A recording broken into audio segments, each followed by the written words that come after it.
Hi everyone, welcome to channel The Learnish.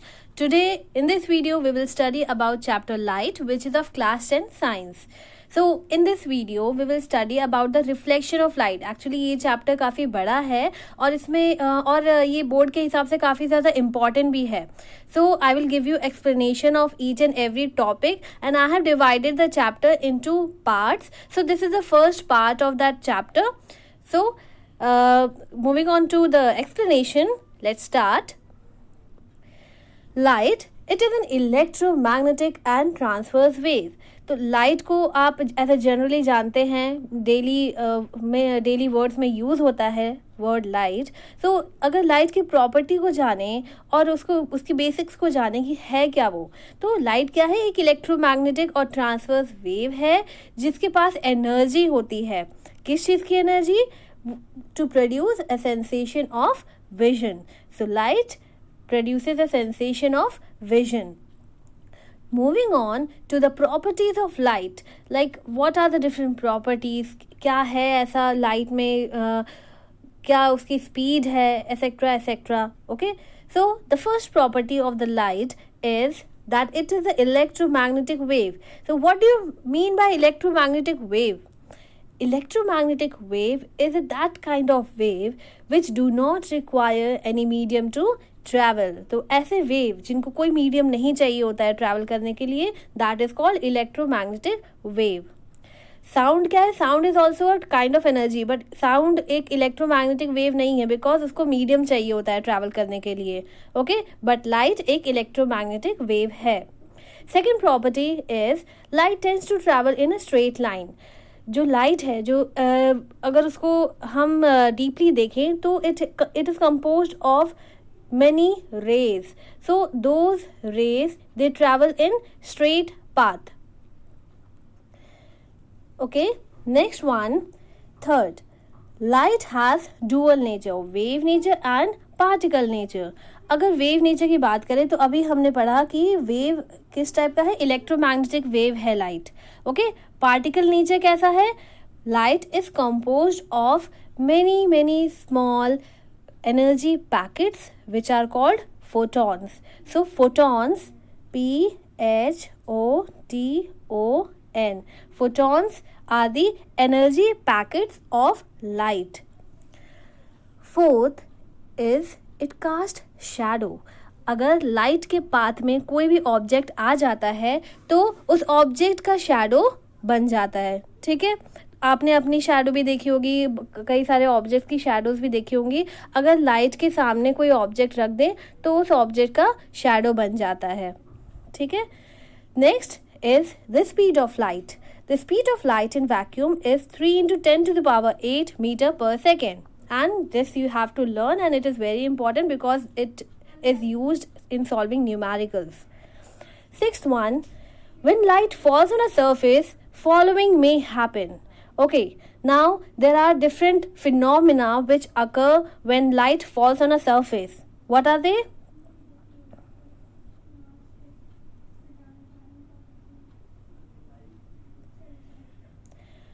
Now, sixth one is when light falls on a surface, following may happen.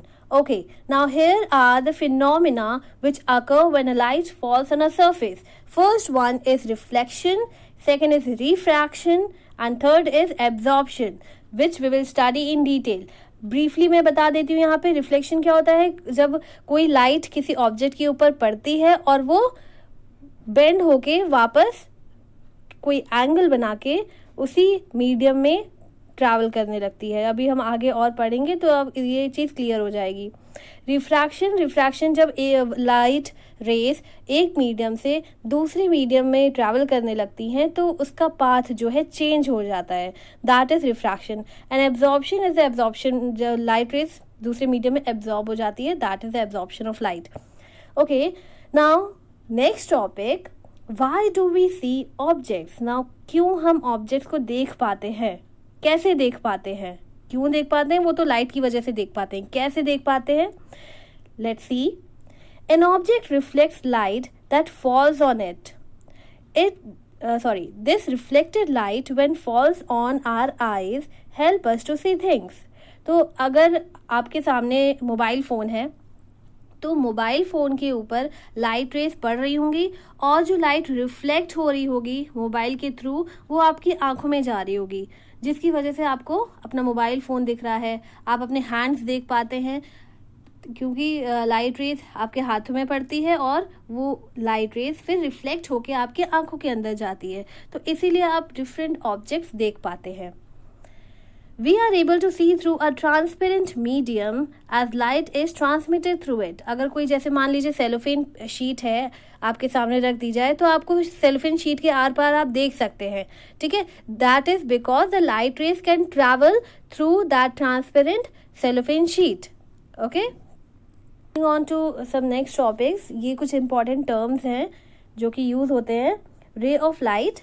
रे of light क्या है? एक straight line है which shows the direction of movement of light. ये देखिए यहाँ पे मैं रे ऑफ लाइट में बना के भी दिखा सकती हूँ, एक सिंपल एरो की तरह डिनोट किया जाता है और वो शो करता है कि लाइट रे किस डायरेक्शन की तरफ ट्रैवल कर रही है।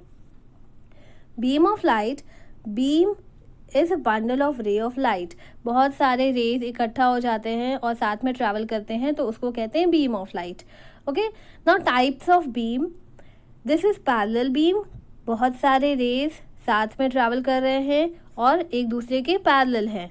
Okay, converging beam. देखिए यहाँ पे दो रेज आ रही हैं, एक इधर से आ रही है और एक इधर से आ रही है। कन्वर्जिंग बीम वो होता है जब ऐसा लगे कि ये दोनों रेज कहीं पर जाके मिलेंगी, ओके, कहीं पर जाके मीट करेंगे, so that is a converging beam. Diverging beam वो ऐसे बीम्स होते हैं जो ऐसा लगता है कि कहीं से एक पॉइंट से इमर्ज हो रहे हैं, एक पॉइंट से निकल रहे हैं और एक दूसरे के दूर दूर जा रहे हैं, that is called diverging beam. Okay, now moving on to optical phenomena of light. In this chapter, we will study about two optical phenomena, reflection and refraction. Okay? So, talking in detail about reflection of light. तो चलिए start करते हैं. The phenomena of bouncing back of light in the same medium after striking a surface is called reflection. Okay? जैसे कि यहाँ पर एक light, ये है mirror, okay, this is mirror. अगर हम पेंसिल से बनाते हैं या फिर पेन से बनाते हैं तो एक स्ट्रेट लाइन खींच के उसको इस तरह से कर देते हैं, ओके। इसका मतलब ये है कि ये वाला जिधर हम ऐसे लाइन खींच रहे हैं ये वाला पॉलिश्ड सरफेस है, ठीक है, और दिस वन, ये वाला साइड जो है जहाँ पे लाइट रे पड़ रही है ये शाइनी सरफेस है, okay. So here you can see that mirror है और इंसिडेंट रे, एक रे आती है, मिरर से स्ट्राइक करती है और वापस चली जाती है, okay. So this is called reflection. Ray of light I और मिरर से टकरा के वापस चली गई उसी मीडियम में। Now there are few laws of reflection. कौन कौन से लॉज हैं? दो मेन लॉज हैं और ये दोनों लॉ काफ़ी इंपॉर्टेंट हैं और ये पूछे जाते हैं बोर्ड एग्जाम्स में। The angle of incidence, first is angle of incidence is equal to angle of reflection. Angle I is equal to angle R. Angle I और angle R क्या है ये आप समझ लीजिए। ये मिरर है, ओके, दिस इज मिरर। एक लाइन होती है जो मिरर के एकदम परपेंडिकुलर रहती है, ठीक है, खींची जाती है। हमें इसको मानते हैं कि ये एक नॉर्मल है, इसको कहते हैं normal. Okay, this line is always perpendicular to the mirror. Okay, it is always forming 90 degree with the mirror. This is called normal. Okay, now an incident ray comes and goes back. Okay, now the angle which is formed by the incident ray, जो रे आती है उसको कहते हैं incident ray और जो reflect होके वापस चली जाती है that is called reflected ray. तो जो एंगल इंसिडेंट रे बनाता है नॉर्मल से उसको कहते हैं एंगल आई और जो एंगल रिफ्लेक्टेड रे बनाता है नॉर्मल से उसको कहते हैं एंगल आर। काफ़ी ज़्यादा खिंचपिच हो गया। See, this is angle I and this is angle R. Clear? So जो भी एंगल आई होगा, like if it is 30 degree then angle R will also be 30 degree, और ये रूल है कभी चेंज नहीं होगा। ओके, अगर ये 60 डिग्री है एंगल आई तो एंगल आर भी 60 डिग्री होगा। Second is the incident ray normal and the reflected ray lie on the same plane. So the incident ray normal to the mirror at the point of incidence. See, ये incident ray, ये normal और ये reflected ray तीनों एक ही plane में रहते हैं. So this is the second law. Okay, first law क्या है? Angle I is equal to angle R.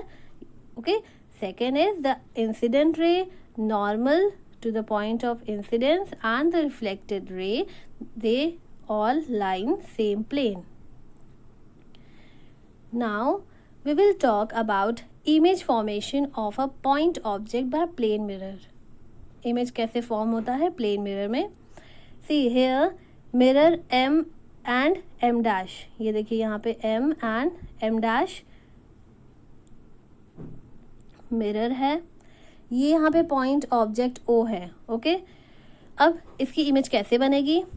Simple है, O से लाइट रेज आएंगी मिरर की तरफ। यहाँ पे मैंने 2 लाइट रेज बनाई हैं, एक ये रही आएगी और ये रिफ्लेक्ट हो जाएगी। ओके, एंड ये सेकेंड लाइट रे आएगी, फिर ये रिफ्लेक्ट हो जाएगी। अब ये रिफ्लेक्ट हो गई, यहाँ पे आप देखिए कि ये डाइवर्जिंग रेज बन गई। ठीक है, यहाँ पर ये डाइवर्जिंग रेज है, ये कहीं मिलेंगी नहीं, लेकिन ऐसा लगता है कि हाँ ये एक पॉइंट से, एक ऐसा पॉइंट है जहाँ से ये दोनों निकली हैं। तो अब इस रिफ्लेक्टेड रे को पीछे की तरफ प्रोड्यूस करेंगे डॉटेड लाइन से। ओके, डॉटेड लाइन से प्रोड्यूस करेंगे तो हमको मिलता है यहाँ पे आई, दिस आई, जहाँ पे ये रिफ्लेक्टेड रेस को प्रोड्यूस करने के बाद जहाँ भी ये मीट करती हैं, दैट इज द इमेज, वो उस पॉइंट पे इमेज बनता है। क्लियर है? Now characters of image formed by plane mirror. अब आप खुद को अपने शीशे के सामने खड़े होके इमेजिन करिए कि क्या कैरेक्टर्स हो सकते हैं। पहली चीज़ ये कि जो इमेज फॉर्म्ड होती है वो इरेक्ट होती है, इरेक्ट और वर्चुअल होती है। वर्चुअल का मतलब ये है कि उसको स्क्रीन में कास्ट नहीं किया जा सकता। ओके, और इरेक्ट होती है, जैसे आप खड़े होके अगर खुद को देख रहे होते हैं तो आपकी इमेज भी खड़ी ही रहती है। Okay, that is the erect. Second, distance of object from mirror is equal to distance of image from the mirror. अगर आप मिरर के 1 मीटर दूर खड़े होते हैं तो आपकी इमेज भी मिरर से 1 मीटर दूर उधर की तरफ बनती है। Okay, third is the size of object is equal to size of image. जो भी ऑब्जेक्ट का साइज होता है वही इमेज का साइज होता है। ऐसा तो नहीं है कि आपको इमेज शीशे में बड़ी दिखती है ना, उतनी ही बड़ी दिखती है जितने आप हैं या फिर जितना बड़ा ऑब्जेक्ट होता है। Fourth is image is laterally inverted. Laterally inverted means अगर आप जैसे शीशे के सामने खड़े होके अपना लेफ्ट हैंड ऊपर करते हैं तो इमेज अपना राइट हैंड ऊपर करती है ना, दैट इज लेटरली इन्वर्टेड। लेकिन हमको सेम साइड दिखता है अपना लेफ्ट हैंड। ठीक है, जैसे लगता है कि सेम साइड में ही हैंड रेज हुआ है, लेकिन हम अपना लेफ्ट हैंड ऊपर करते हैं और इमेज अपना राइट हैंड, बट हमको सेम तरफ दिखता है, तो that is laterally inverted. Now use of plane mirror. Plane mirror के क्या क्या यूजेस हैं, वो बहुत कॉमन सी चीज़ है, फिर भी हम डिस्कस करते हैं। Use in barber shop, it is use in solar cooker, use in dressing mirrors, use in periscope and kaleidoscope. So यहाँ पे कुछ इमेजेस मैंने डाली हैं ताकि आपको थोड़ा सा इंटरेस्टिंग भी लगे और क्लियर भी हो। Like this plane mirror is use for dressing table, it is use in solar cookers, and this is the periscope जहाँ पे मिरर लगाया जाता है। ये देखिए 45 डिग्री एंगल में यहाँ पे मिरर लगाया गया है। अगर यहाँ पे कोई ऑब्जेक्ट है तो वो चीज़ हमको यहाँ पे दिख जाती है। Okay, now talking about spherical mirror. अब अभी तक हम लोग प्लेन मिरर की बात कर रहे थे, अब हम स्फेरिकल मिरर की बात करेंगे। स्फेरिकल मिरर क्या है? The mirror whose reflecting surface is a part of a hollow sphere of glass is called spherical mirror. तो ये है जैसे स्फेरिकल मिरर, ये स्फेरिकल इस तरह से होते हैं, ठीक है। बस स्फेरिकल मिरर यहाँ पे इतना सा ही है, लेकिन स्फेरिकल मिरर क्या है, एक हॉलो स्फेयर का एक पार्ट लगता है, ओके। तो उसका जो रिफ्लेक्टिंग सरफेस है, यहाँ पे ये दो टाइप के स्फेरिकल मिरर्स हैं, okay. This one is concave and this is convex, जो अभी हम आगे पढ़ेंगे। जो कॉनकेव है तो इसका रिफ्लेक्टिंग सरफेस इधर की साइड है, okay, and this side is silvered, it is painted, okay. तो ये जो रिफ्लेक्टिंग सरफेस है, ऐसा फील लगता है कि ये जो रिफ्लेक्टिंग सरफेस है एक स्फेयर का पार्ट था। So this kind of mirror is called spherical mirror. Types, concave mirror and convex mirror. अब कॉनकेव मिरर और कॉन्वेक्स मिरर में क्या डिफरेंस है हम देखते हैं। कॉनकेव मिरर एक ऐसा स्फेरिकल मिरर है जिसका रिफ्लेक्टिंग सरफेस जो है that is curved inward. This reflecting surface is curved inward, ठीक है, अंदर की साइड है reflecting surface, okay.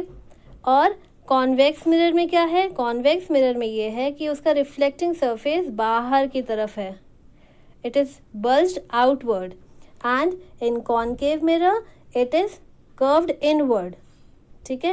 Reflecting surface inward होता है कॉनकेव मिरर के केस में, और कॉन्वेक्स मिरर के केस में the reflecting surface is bulged outward. Now important terms related to spherical mirrors. अब कौन कौन से ऐसे important terms हैं we will discuss, that are center of curvature, pole, radius of curvature, principal axis and apertures. देखिए ये terms बहुत ही important हैं, अगर आप न्यूमेरिकल सॉल्व कर रहे हैं तब भी, और वैसे भी आपको ये सारे टर्म्स पता होने चाहिए। देखिए यहाँ पर ये है कॉनकेव मिरर, ओके, और ये है कॉन्वेक्स। दोनों का ही आप डायग्राम देखिए और थोड़ा समझिए।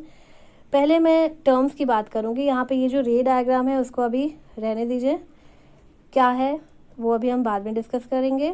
टर्म्स समझिए। ये है concave mirror, okay, this is concave mirror. अब जैसा कि मैंने बताया था कि कॉनकेव जो स्फेरिकल मिरर्स होते हैं, ऐसा फील होता है कि वो एक मिरर का पार्ट, स्फेरिकल मिरर का पार्ट थे, है ना। तो उस स्फेरिकल मिरर का भी एक सेंटर होगा, ठीक है। मान लीजिए वो एक स्फेरिकल मिरर है, एक बॉल जैसा मिरर है, और तो उस बॉल का भी एक सेंटर होगा। So that centre is called centre of curvature, okay, उसको कहते हैं centre of curvature. Concave mirror का भी सेंटर ऑफ कर्वेचर है, और यहाँ पे कॉन्वेक्स मिरर में भी सेंटर ऑफ कर्वेचर ये रहा। This centre of curvature is represented by capital C, okay, this is represented by capital C.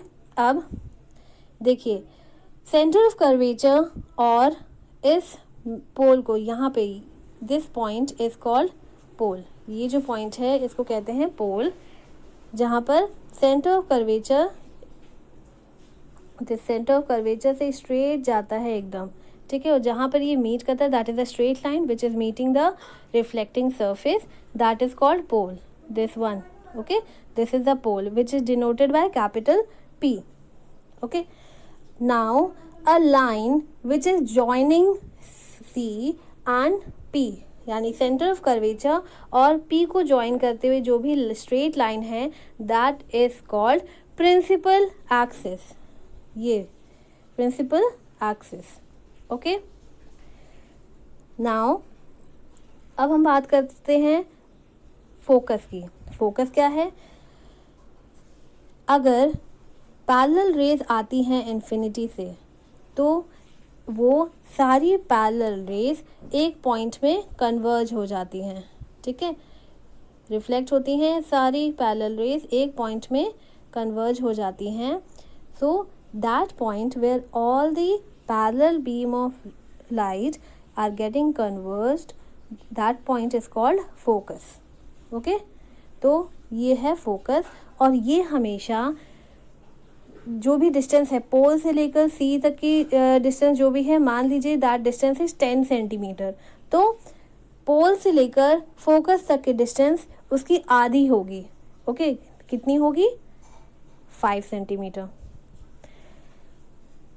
Now अब पोल से फोकस तक की डिस्टेंस जो होती है, देखिए हमने यहाँ पे फिर से मैं एक बार रिवाइज करवा दूँ। ये है centre of curvature which is the centre of the sphere of which the mirror is part.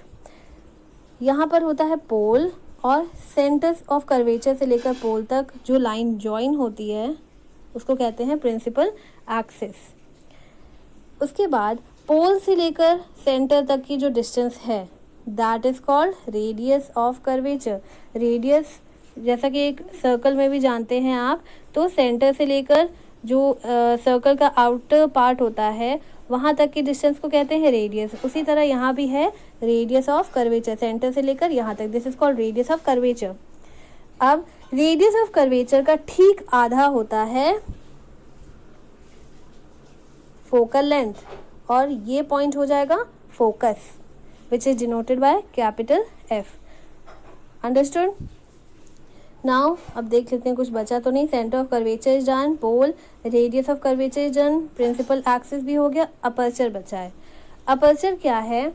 Aperture ये है कि जितना भी पोर्शन हमारा स्फेरिकल मिरर का हमको जो मिल रहा है, जो इतना भी रिफ्लेक्टिंग सरफेस मिल रहा है, that is called aperture. Okay, radius of curvature and focal length. Radius of curvature क्या है? पोल से लेकर सेंटर ऑफ कर्वेचर तक की डिस्टेंस है रेडियस ऑफ कर्वेचर, ठीक है।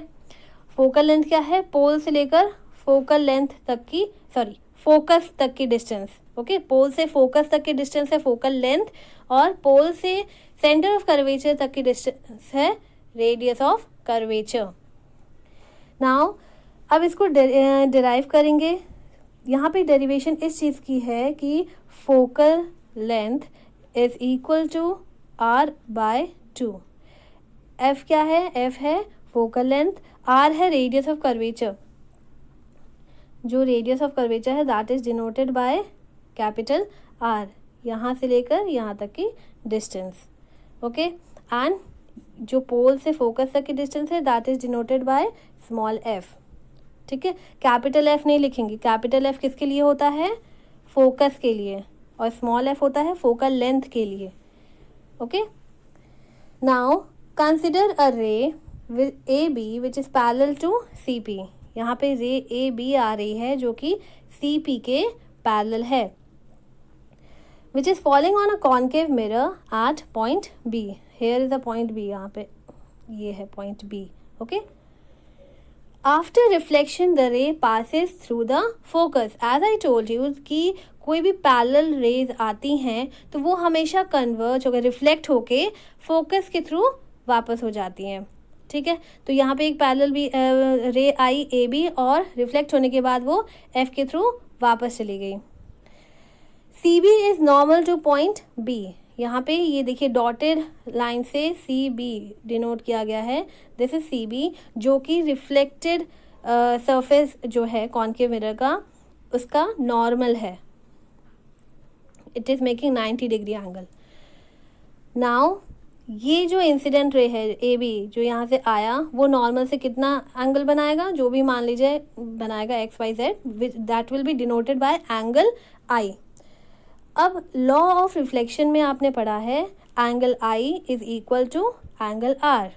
ओके, एंगल I क्या है? यहाँ पे एंगल AB एंड C, ठीक है। एंगल ABC है एंगल I, और एंगल R क्या है? एंगल FBC है। Okay, FBC, so this is angle R.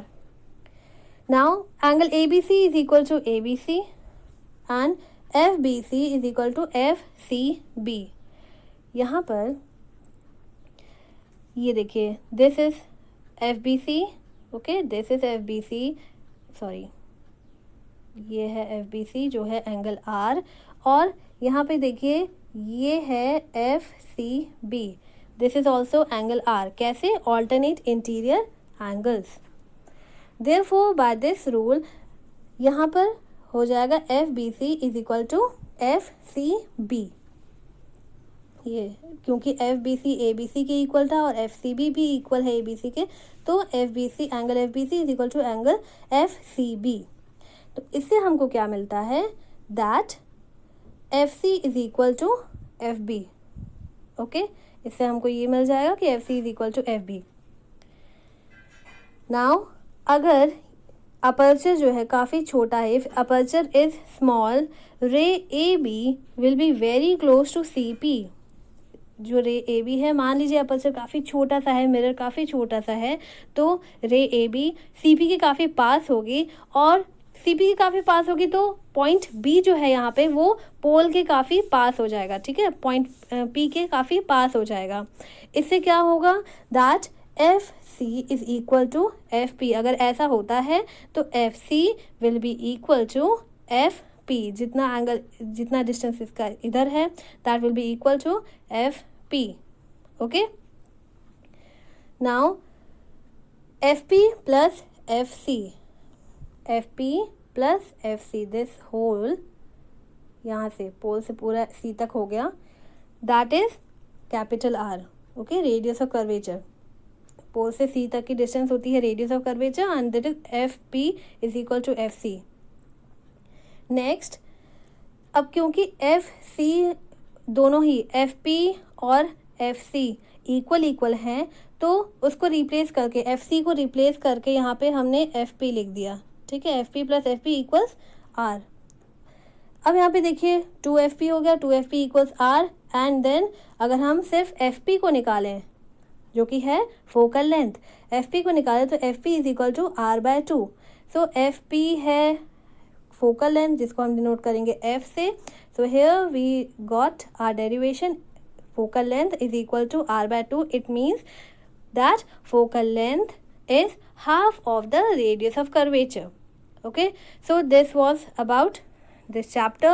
It is a small portion. इसके बाद जो दूसरा वीडियो है वो मैं अपलोड करूँगी बहुत जल्द ही, और उसका लिंक मैं डिस्क्रिप्शन में दे दूँगी। उसमें हम जो स्फेरिकल मिरर्स हैं उनके इमेज फॉर्मेशन के बारे में पढ़ेंगे। Okay, so do like, share and subscribe my channel, and also comment what you want, what all videos you want.